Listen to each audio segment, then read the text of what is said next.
what does adulting really mean? What does it mean for young people who are now taking on responsibilities like grown-ups, whether that's getting a 9-to-5 job, their first full-time job, or having to pay for their car payment or their rent?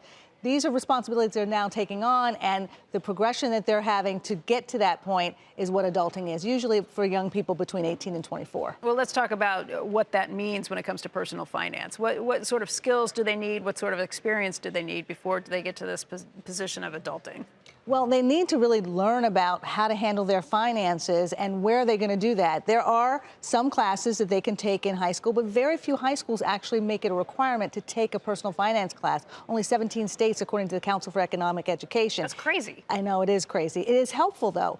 The kids who are able to take financial education in high school are able to say that now they feel much more comfortable about their finances. They're budgeting more, they're saving more, they're actually planning ahead for things more as well. And when you look at the fact that 81% who've taken a financial class are creating a budget, that's pretty significant. And that's a good starting point.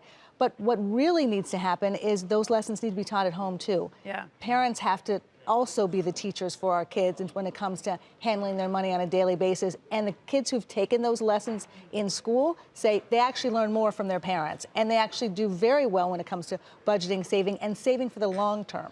What should I be doing at home with my kids? What's the right way to sit down with them? What do you do? Well, you don't have to pick a certain age to do it. That's what a lot of people think. Well, let's just wait till they go to high school and we'll help them with that class if they can take that class.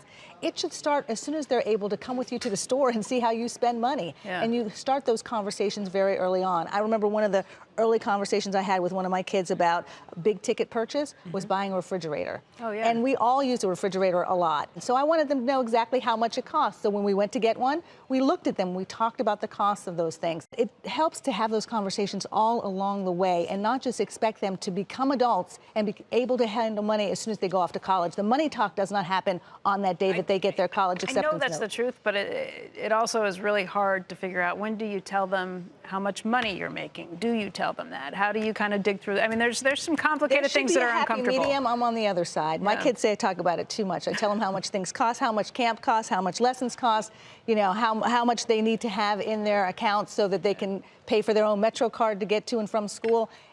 It helps to have those lessons, I think, along the way, and particularly when they start to get those part-time jobs, babysitting or having a summer job, so they know how to manage their own money.